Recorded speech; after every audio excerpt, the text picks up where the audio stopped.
Hi everyone, my name is Michael Blanc, and if you're here to learn more about apartment building investing, you are in the right place. Today's topic, 3 priceless contract negotiation tips to keep you in control of the deal.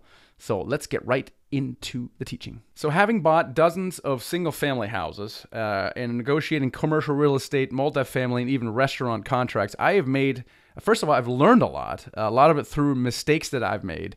And so in this video, I'm going to share with you 3 major contract negotiation tips that literally no one ever does. It baffles me. And without those, we would be up the creek every single time. So I'm going to share with you what those are. And because if you don't do those, you're either going to lose the deal or you're going to lose lots of money or possibly both. Okay, so to find out more, stick around. Let's delve into these a little bit more.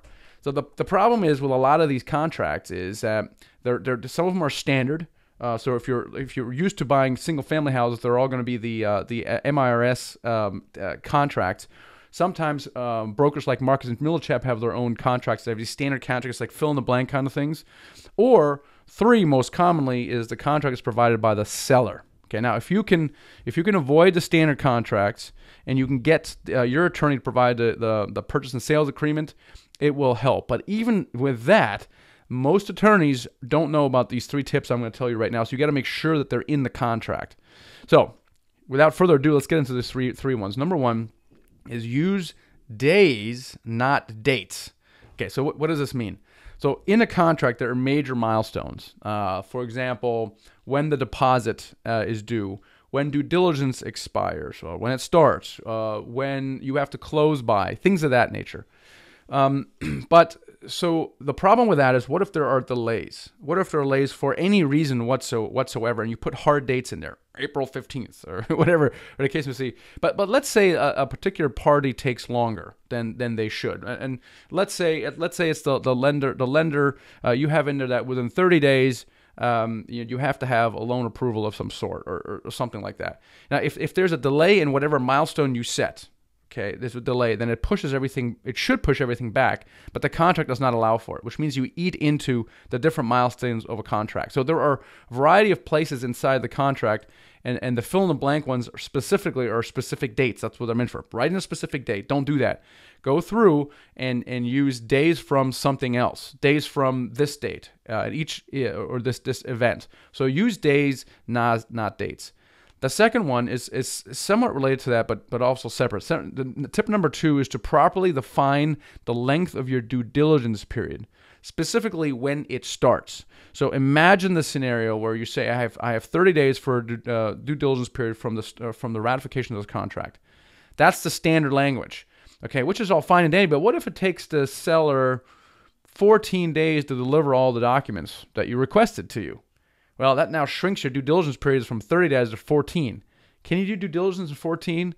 Possibly. It's going to be really, really stressful. I have a better idea. Instead of doing that, why don't you craft your language that says due diligence shall start when all the requested documents in Exhibit B are delivered to buyer. Okay? Very simple. Now the guy can take 2 years to deliver everything for you. Due diligence does not start until you get all the documents. Now, in reality, you have this Exhibit B where you list all the documents that you want.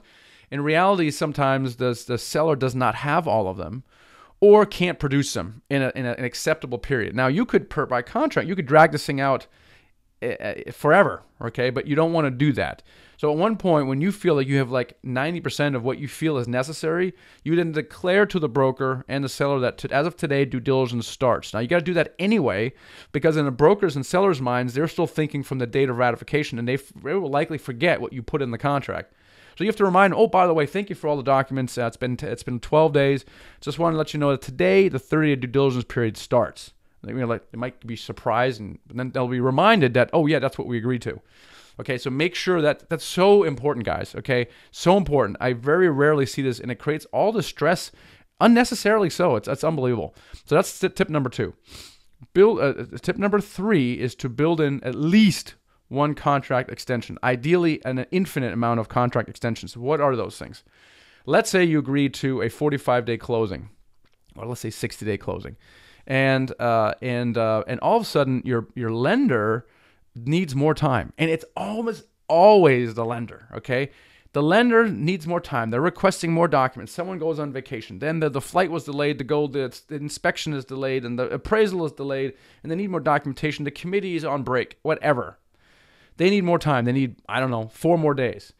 Okay. Now, without a contract extension, you would technically be in default of your contract. So if you have to close in 60 days, and the lender hasn't approved the loan, hasn't funded the loan yet, you're in a problem, in a bind. Now, is the seller likely to basically cancel the contract and keep your deposit?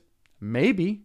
Okay. I mean, otherwise they'd have to relist it again and start over from scratch. Are they likely to do that? Probably not. But it's happened to us twice now. And the reason it happened is, for some reason, the seller believed that the property was worth more at closing than that we had it under contract for, and he felt it would be worth to relist it if he get $250,000 more. And so he was actually trying to weasel himself, looking for loopholes to get himself out of the contract. At one point, he was even willing to pay us to get out of the contract. Now, had we been in a default situation like this, the guy would have said, hey, got you now, suckers, and I'm keeping your $50,000 deposit, and I'm going to make more money by relisting it. Okay, so you got to make sure that you control the process. And this is a perfect example where you got to control the process. So what we do is we build in 30-day contract extensions. And for that, you put down more deposit. And my guideline is a 0.25% earnest money, 0.25% of the purchase price as additional non-refundable deposit that obviously goes to the purchase price. So every time you exercise your 30-day contract, you got to put more money down. Okay, so it gets you more and more into the deal, which is good for the seller because it gets you more and more committed as you go along, but it also buys you more extensions. So at least get 1 extension. I think we probably exercise that extension at least once on like 90% of our contracts. And it's, like I said, it's always because of the lender, really never anything having to do with you. And so that's really, really important. So there you have it. 3 tips with your contract that I never, ever see is: number 1, don't use absolute dates.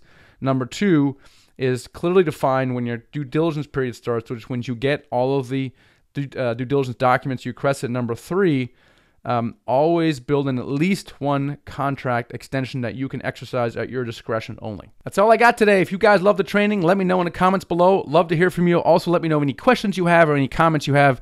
Would love to engage with you after you guys watch this video. And before you go, very, very important, listen up. Subscribe to my channel. Okay, because I'm putting out emails at least once a week, videos once a week, so I hate for you guys to miss it. All right, guys, catch you next time.